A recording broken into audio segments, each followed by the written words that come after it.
먼 길 아침부터 와주셔서 감사합니다.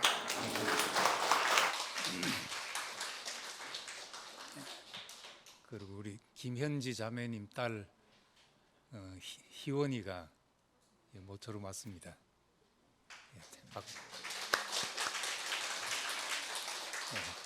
대학 2학년입니다.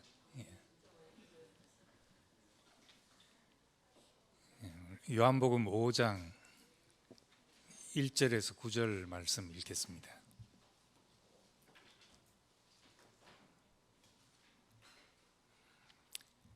그 후에 유대인의 명절이 되어 예수께서 예루살렘에 올라가시니라. 예루살렘에 있는 양문 곁에 히브리 말로 베데스다라 하는 못이 있는데 거기 행각 5이 있고 그 안에 많은 병자, 맹인, 다리 저는 사람, 혈기 마른 사람들이 누워 물의 움직임을 기다리니 이는 천사가 가끔 못에 내려와 물을 움직이게 하는데 움직인 후에 먼저 들어가는 자는 어떤 병에 걸렸든지 낫게 됨이라. 거기 38해 된 병자가 있더라. 예수께서 그 누운 것을 보시고 병이 벌써 오래된 줄 아시고 이르시되 네가 낫고자 하느냐? 병자가 대답하되 주여, 물이 움직일 때 나를 못에 넣어주는 사람이 없어 내가 가는 동안에 다른 사람이 먼저 내려가나이다. 예수께서 이르시되 일어나 네 자리를 들고 걸어가라 하시니 그 사람이 곧 나가서 자리를 들고 걸어가니라. 이날은 안식일이니. 아멘.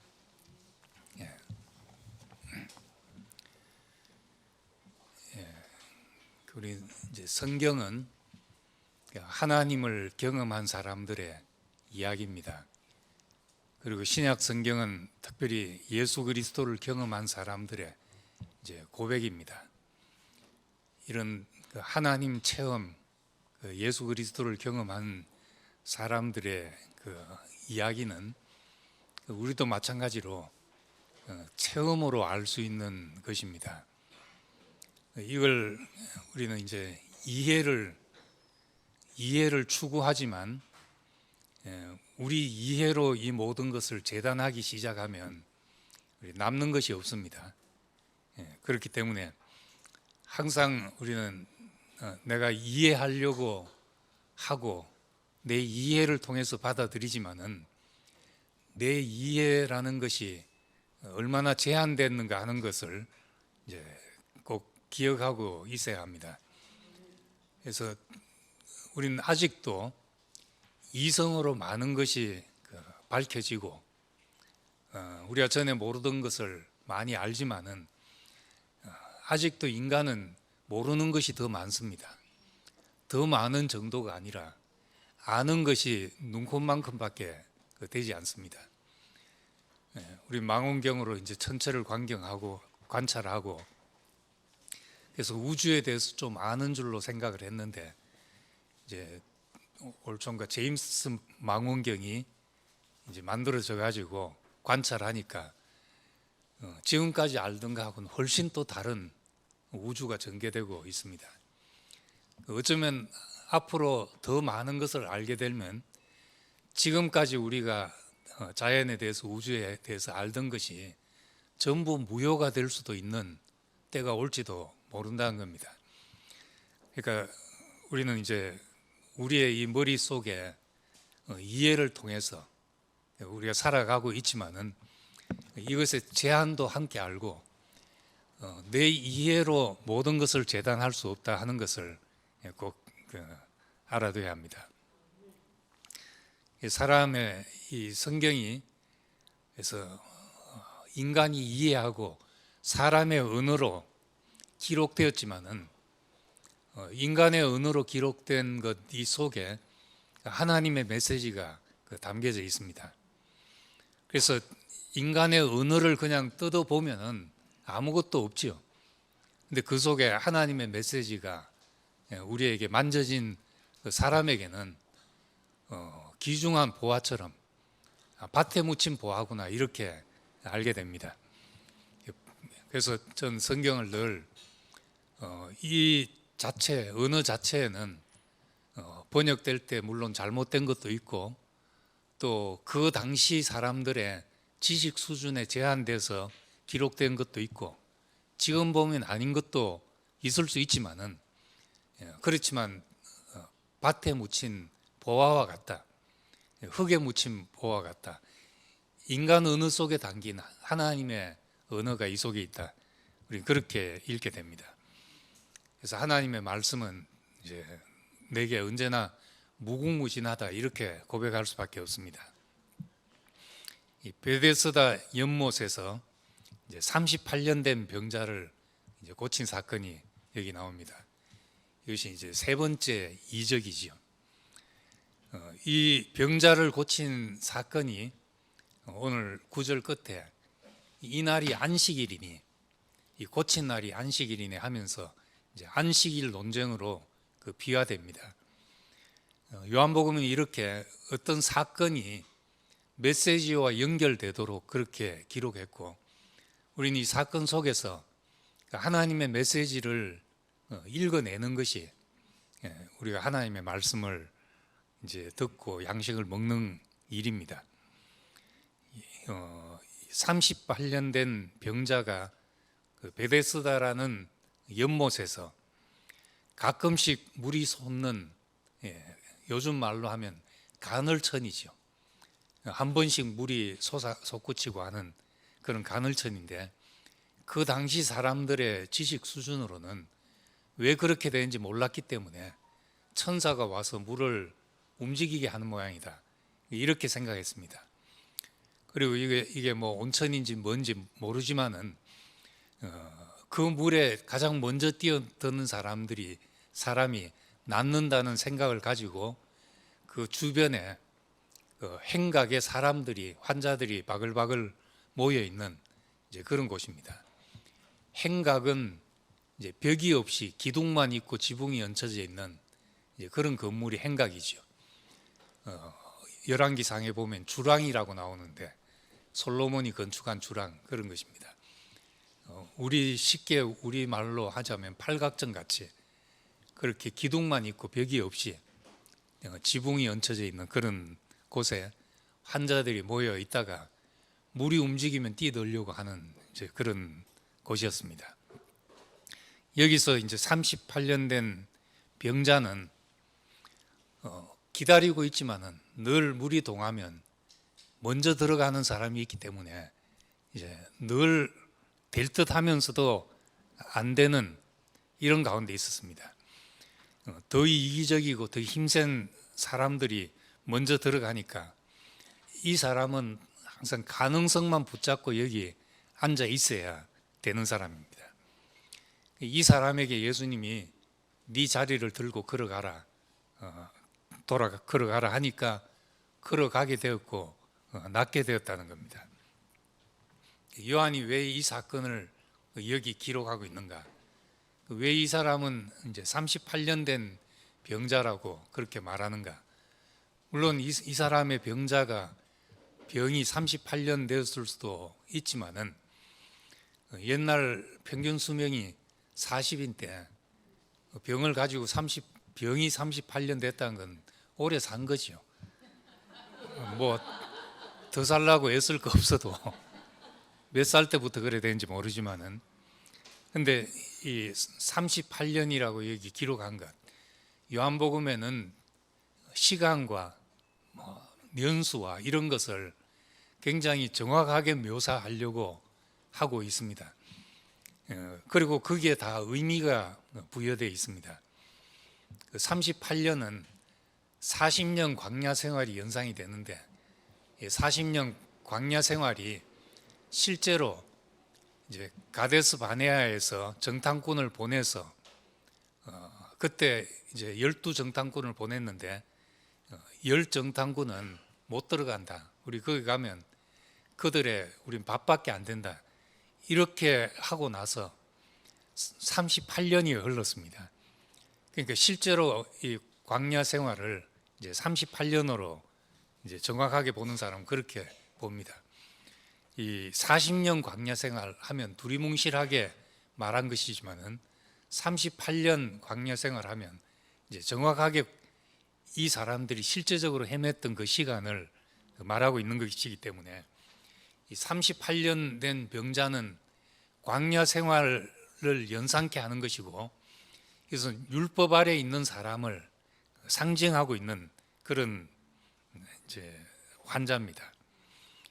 광야 생활, 늘 조금만 더 가면 될 것처럼 알았는데 40년이 걸린 생활이었습니다.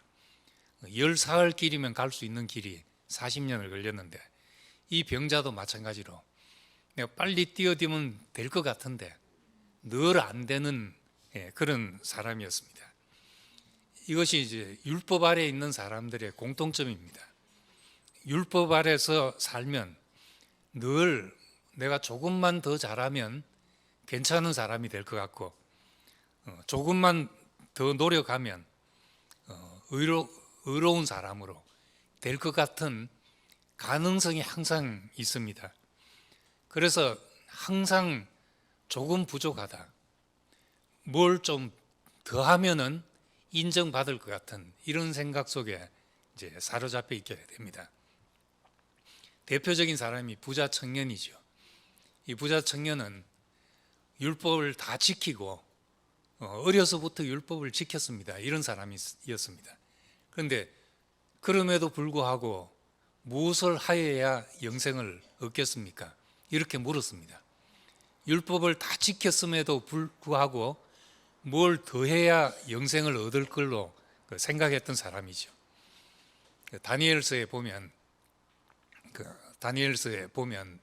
그 벨사살 왕이 잔치를 하고 있을 때 벽에 갑자기 나타난 글씨가 메네 메네 데겔 우르바신 하는 글씨가 쓰여졌습니다. 이걸 아무도 해석할 수 없었는데 다니엘이 해석을 했는데, 하나님이 왕을 저울에 달아보니 부족함이 드러났습니다. 왕의 나라는 이제 그 메대와 파사에게 왕의 나라가 넘겨질 것입니다 하는 글자로 해석이 되었고, 그날 밤에 이제 이 페르시아 왕이 쳐들어와서 이제 바벨론이 멸망하는 그런 날이 되었습니다. 저울에 달아보니 부족함이 드러났다. 전 늘 이 말이 나를 이야기하는 것처럼, 그렇게 율법 아래 있을 때 늘 이 말이 생각났습니다. 내 자신이 답답하고 무엇이 안 된다고 생각하고 부족함이 있다고 생각이 들 때는 이 말씀이 꼭 나에게 하는 것처럼 하나님의 저울에 달아보니까 부족함이 드러났다. 늘 그렇게 평가된 사람으로 이제 여겨졌던 겁니다. 율법적인 세계에 있으면은 이런 생각을 안 할 수가 없죠.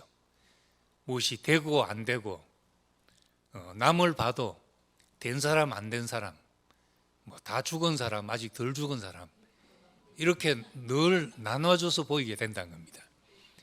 율법 아래서는 사람이 율법적으로 산다는 것은 다 착한 사람들입니다. 착하기 때문에 그렇게 살죠. 나쁜 의도를 가진 것도 아니고. 그런데 그런 사람들은 끝없이 늘 안 되는 그 자리가 있게 마련입니다. 그 사람의 행위로 얼마나 해야 온전해지는가, 이건 끝이 없는 문제입니다. 사람은 본성적으로 율법적입니다. 무엇을 해서 의를 세우고 또 거기서 자존감을 가지고 인정받으려 하기 때문에, 사람은 정말 인격 파탄 이렇게 되기 전에는 누구나 할 것 없이 다 율법적이죠.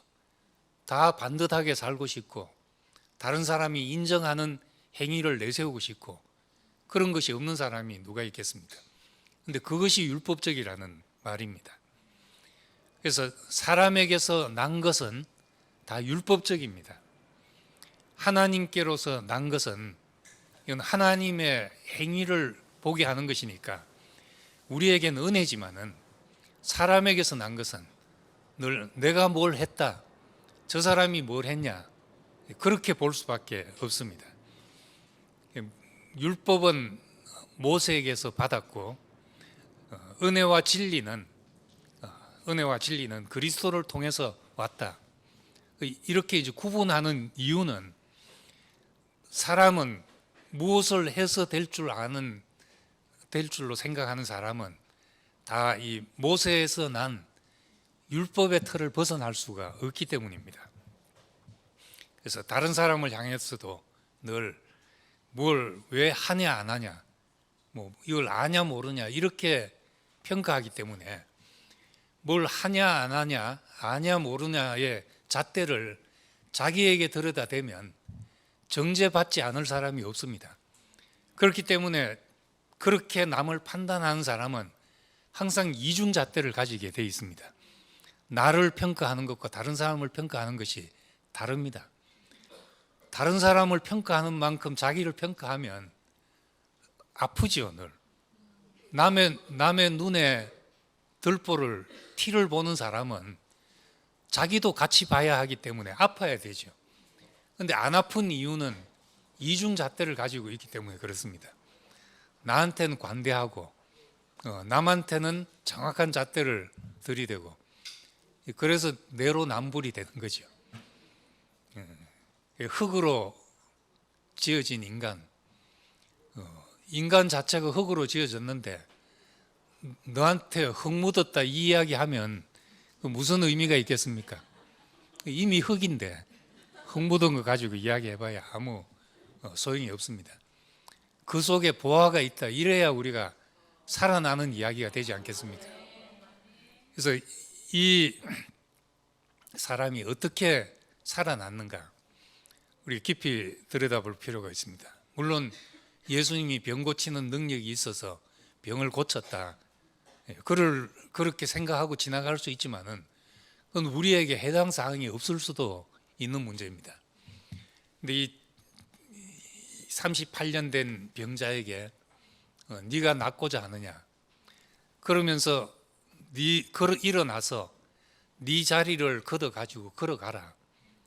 지금 걷을 수 없는 사람, 병자에게 일어나서 네 자리를 걷어가지고 그냥 가라, 이렇게 말했다는 것은 예수님은 이 병자를 걸을 수 있는 사람으로 보셨다는 겁니다. 당신은 더 이상 병자가 아닙니다. 그렇게 보셨다는 거죠. 아버지의 시각으로 보니까 온전한 사람으로 보셨다는 겁니다. 우리에게 요한복음 1장부터 말씀하고 있는 것은 빛이 비쳤다, 그 안에 생명이 있었으니 이 생명이 사람들의 빛이다, 빛이 왔을 때 사람들이 어두움을 더 사랑했다, 이렇게 이야기를 하고 빛에 대해서 이야기합니다. 빛이 비쳤다 하는 것은 다른 시각이 우리에게 열렸다는 겁니다. 눈이 밝아졌다, 선악과를 먹고 눈이 밝아졌다 하는 것도 밝아진 그것도 이제 마찬가지죠. 뭔가 보게 됐다는 거죠. 선악의 판단으로 눈이 밝아져서 다른 사람의 뭐 의도와 나쁜 거 이런 것이 너무나 잘 보인다는 겁니다. 우리는 그렇게 밝아질 것이 아니고 빛이 있으라 하심에 빛이 있었더니 하나님 보시기에 좋았더라 하는 이 비단에서 봐야지 사람을 온전하게 보게 됩니다. 저는 마태복음 5장에 있는 예수님의 산상수훈에서 하늘에 계신 너희 아버지의 온전하심처럼 너희도 온전한 사람, 너희도 온전하라, 이 말이 여기서 늘 암담해지고 이게 과연 되는 문제인가? 그냥 뭐 이렇게 하라 저렇게 하라는 것은 좀 애써 보겠는데 오리를 가져가던 심리를 동행하고 그래서 길을 묻는 사람한테 같이 따라가 주오기도 하고 이런 것은 되는데 하늘에 계신 너희 아버지의 온전한 신처럼 너희도 온전하라, 이 말이 과연 가능한가? 도저히 될 일로 보이지가 않았습니다. 근데 뭘 하라는 말씀으로 들으니까 그렇지, 우리가 보는 문제로 들으면 하나님이 우리를 온전하게 보신 같이 너희도 온전한 눈으로 봐라. 우리가 그렇게 알면 너무나 복음이고 복된 말씀이죠. 하나님이 우리를 온전하게 보시는 것처럼 너희도 온전하게 보라. 온전하다 여기라. 우리가 그렇게 본다면 우리는 온전한 사람이고 그것이 우리에게 복음입니다. 그래서 문제로 보지 않는 사람에게는 사실 문제가 없습니다. 문제로 보자면 누구나 문제투성이죠. 나도 내 문제를 들여다보면은 괴롭죠. 나를 보는 것이 괴롭고 다른 사람도 마찬가지예요. 다른 사람을 문제로 보기 시작하면은 자기도 괴로울 수밖에 없습니다. 내가 남의 문제를 봄으로써 나는 안 그런데 이런 생각을 하는 사람은 착각이죠. 그래서 로마서 보면 로마서 1장은 하나님 떠난 사람의 문제를 이야기를 합니다. 그 마음에 하나님 두기를 싫어하니까 상실한 마음대로 내버려 두사 하나님의 형상을 짐승과 사람과 짐승과 땅에 기는 어떤 벌레 같은 그런 형상으로 만들었다. 그 하나님 형상이 되어야 될 사람이 짐승같이 되어버렸다. 이렇게 이야기를 하면서 2장에 들어가면은 그러면 그렇게 판단하는 너는 누구냐? 판단하는 너도 똑같지 않냐? 율법 안에서 율법을 가지고 있다고 이방인들을 판단하고 멸시하는 너도 그 판단하는 판단으로 네가 너를 판단하는 것이 아니냐? 똑같다는 겁니다. 남을 판단하는 것이나 판단하는 그것은 이미 자기도 그런 사람이기 때문이라는 겁니다. 근데 사람은 착각하기를 남을 신랄하게 비난하면 자기는 안 그런 줄로 착각을 하거든요. 자기는 더한 사람일 수 있는 겁니다. 그래서 이 사람의 문제는 보는 시각의 문제입니다. 부차적인 문제를 붙들고 있는 사람은 그 문제에 매여서 그 수준에서 살아가게 됩니다. 그런데 문제로 보지 않고 그 안에 보화가 있다. 하나님의 형상으로 지은 사람이구나. 저 사람이 하나님의 형상을 나타낼 사람이다. 우리가 그렇게 보기 시작하면 흙인데도 비싼 값을 주고 살 수 있게 됩니다. 우리는 다 흙이죠. 흙으로 지어진 사람들이고 그렇지만 우리는 흙을 흙으로 보지 않고 그 안에 보화가 있고 질그릇을 질그릇으로 보지 않고 보화가 질그릇 속에 담겨져 있다. 우리가 그렇게 보기 때문에 인생의 값어치를 다르게 보게 되는 겁니다. 그래서 율법의 정죄 아래 있는 사람을 하나님의 사랑의 아들의 나라로 우리를 옮기셨다. 그렇게 말합니다. 우리가 어떻게 옮겨지는가? 일상은 똑같잖아요. 교회 와서 막 충만하게 모든 것을 다 안 사람처럼 충만해졌다가도 집에 가면 똑같고 직장 가면 또 똑같은 일을 해야 되고 똑같습니다. 똑같은데도 불구하고 우리를 사랑의 아들의 나라로 옮기셨다고 그렇게 말합니다. 사랑의 아들의 나라. 아들을 볼 때는 우리가 흠을 보고 싶어 하지 않거든요. 사랑하는 사람은 흠을 보고 싶어 하지 않는다는 겁니다. 사랑은 허다한 허물을 다 덮는다. 그렇게 했죠. 근데 마음에 안 들면은 무엇을 동원해서라도 마음에 안 든 이유를 찾아내야 됩니다. 그래야지만 내 의가 손상받지 않죠. 그냥 무조건 밉다 이런 말은 남은 나쁜 사람 되기 때문에 그렇게 말을 못하죠. 꼭 미운 사람은 이유를 대게 마련입니다. 그래서 내가 봐도 늘 이 이유보다 미워하는 마음이 먼저 있는 거구나. 그래서 이유를 갖다 대는 거죠. 그 뒤집어서 좋아지면은 오히려 내가 좋아하는 이유를 찾게 되거든요. 사람의 논리라는 것은 정말 감정의 하수인밖에 안 되는 거죠. 감정이 먼저 자리 잡고 그걸 내가 말하기 위해서 논리를 갖다 붙이는 것에 불과한 겁니다. 율법의 정죄 아래에 있었던 사람을 사랑의 아들의 나라로 옮기셨다. 우리가 그렇게 옮겨진 사람이 되면 하늘에 계신 너희 아버지께서 우리를 온전하게 보신 같이 우리도 온전하게 사람을 보게 됩니다. 저도 이제 좀 웃긴 얘기가, 제가 간이 안 좋아서 늘 간이 피곤하다 싶으면 옆구리가 결려서 옆구리를 붙잡고 다닐 때가 많았습니다. 캐나다 가기 직전, 그러니까 전에 이제 학원을 하면서 너무 피곤해서 나도 모르게 늘 옆구리를 붙잡고 이제 여름 집회를 갔죠. 여름 집회를 보는 사람들이 다 걱정돼 가지고 지금 뭐 바로 가라고, 지금 집회 올 일이 아니라고. 집회 가서 이제 병원에 가서 하루 입원해 가지고 며칠 입원하라는 걸 이제 하루 입원해서 검사를 해보니까 이제 비장이 2배로 부었다고 그러더라고요. 지름이 이제 한 8cm 정도가 정상인데 지름이 한 12cm 되니까 부피로는 한 2배 이상 부은 거죠. 그건 이제 간으로 피가 공급이 안 되기 때문에 이제 비장 쪽으로 피가 모인다고 그래요. 그래서 간 경화가 되면 이제 비장이 붓게 된다 그러는데, 그렇게 이제 설명을 하면서 하여튼 시한폭탄을 하는 것처럼 생각하라고. 그래서 피곤할 때마다 옆구리에 저절로 손이 가고 이렇게 붙잡아지게 됐는데, 캐나다 가서 이제 6개월마다 전문의한테 그 검사 받으러 가는데 가면 별 이야기도 안 해줍니다. 그냥 뭐 수치가 뭐 전과 동일하다 그러고 가고 하는데, 그래서 제가 옆구리가 자꾸 결립니다.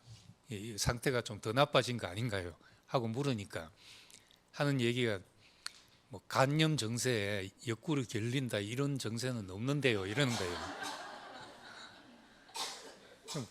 그런 증세는 없다고 딱 말하는데 나오면서 이제 이상하게 옆구리가 안 결리는 거예요. 내 심리적인 문제인가, 아무리 생각해봐도 실제로 결렸는데 의사 그 말 한마디에 그 다음부터는 별로 심각하게 생각이 안 되니까 그 다음부터 잡고 다니는 빈도가 훨씬 줄어들게 됐죠. 문제 없다고 하니까 이 생리적인 문제도 문제 없는 것처럼 보이는 거예요. 근데 대부분 이 문제라고 여기는, 사람이 문제라고 여기는 것은 관념적인 일입니다. 신체적으로 정말 뭐 화상을 입었다든지 뭐 상처가 나가지고 아픈 것은 실제로 아픈 건데, 마음이 아픈 것은 대부분 생각에서 오는 거죠. 심리적인 게. 이 스트레스가 병이 되고 하는 것은 분명하지만은 그건 생각이 바뀌면 다 달라지는 문제인 겁니다. 그래서 예수님이 이 병자를 치료한 것을 우리에게 실제적으로 경험될 수 있는 것으로 본다면, 우리가 자리를 들고 네 자리에서 일어나서 네 자리를 걷어가지고 걸어가라, 걸어가니까 아무 문제가 없는 사람이었다는 거죠. 그래서 우리도 그렇게 우리의 인생을 인식하면, 하나님의 말씀이 우리에게 들리면 우리는 아무 문제 없는 사람으로 된다는 겁니다. 그래서 요한복음 5장 뒤에 가면 5장 25절에 죽은 자들이 하나님의 음성을 들을 때가 오나니 곧 이때라. 듣는 자는 살아나리라. 아들의 음성을 들으면 살아나게 된다는 겁니다. 그 아들의 음성, 우리를 온전하다 하는 말씀이 들리면은, 이런 음성이 들리면 살아난다는 겁니다. 이것이 이제 이 날이 안식일이니 했습니다. 물론 그날 이제 실제적으로 시간이 안식일이라서 유대인하고 논쟁이 벌어졌겠지만 이렇게 이야기를 이어가는 것은 이 요한이 의도하는 바가 이 병자가 나은 그것이 우리에게 참 안식이라는 말입니다. 안식은 하나님 보시기에 심히 좋았다. 그래서 모든 일을 마치신 날이 안식일이죠. 보시기에 심히 좋아서 이제는 더할 것도 없고 부족할 것이 없고 더할 것도 없고 뺄 것도 없다. 이렇게 보시고 선포하신 날이 안식일입니다. 우리에게도 안식이 선포되면 내 인생에 하나님 보시기에 더할 것도 뺄 것도 없다. 요한은 나의 목자가 되시니 그분 앞에서 내가 부족함이 없다.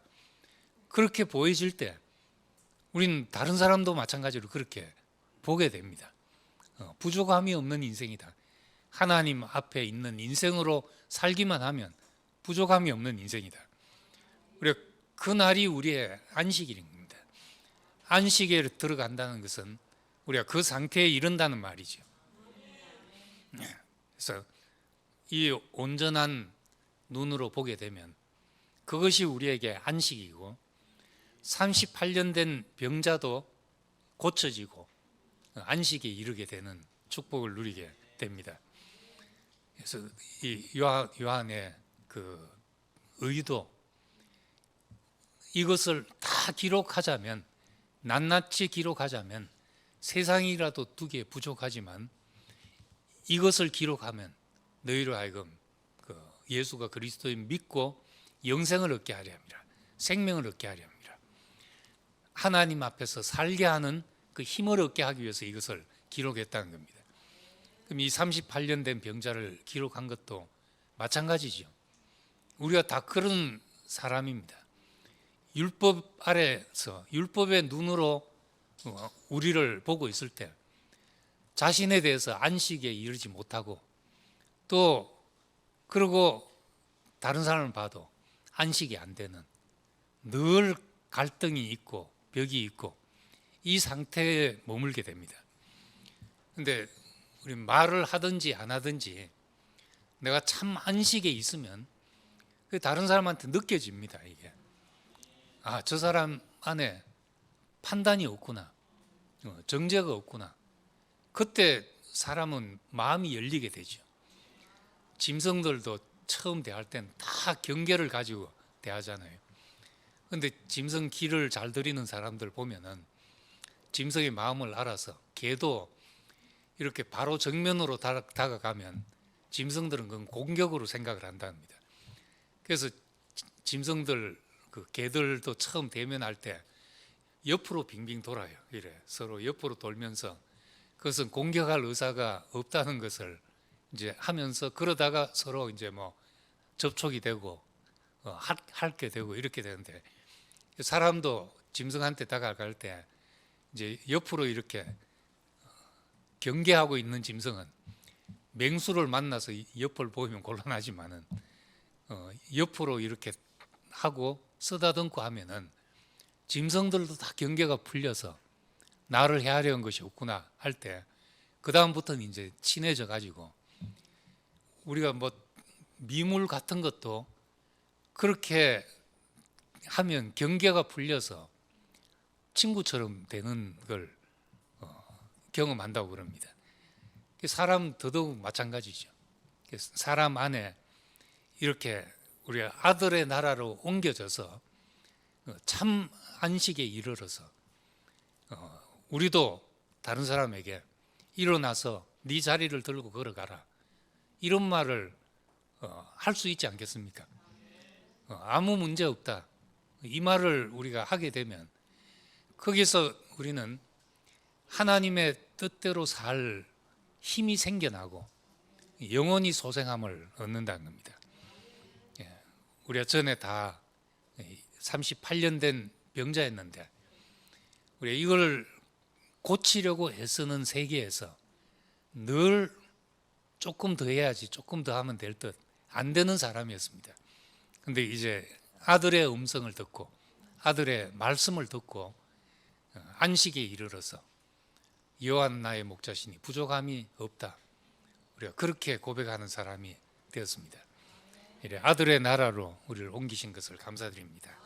예, 기도하겠습니다.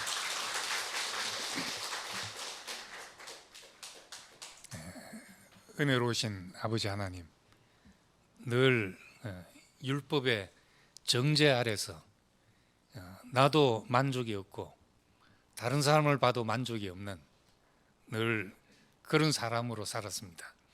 우리가 38년 된 병자였습니다. 다른 사람에도 늘 조금 더 해야 내가 너를 받아줄 수 있다, 그런 사람이었는데 우리를 다 아들의 나라로 옮기셔서 아들의 음성을 듣게 하고 우리가 그 음성을 듣고 살아나게 하신 것을 감사드립니다. 우리가 이 날이 안식일이었다 한 것처럼 우리가 참 하나님이 정하신 그 안식에 들어가서 일을 마치신, 하나님이 일을 마치신 같이 우리도 우리 자신을 고치려는 모든 수고가 내려놔지고 하나님이 우리에게 행하신 일로 감사하고 기뻐하며 살게 되기를 원합니다.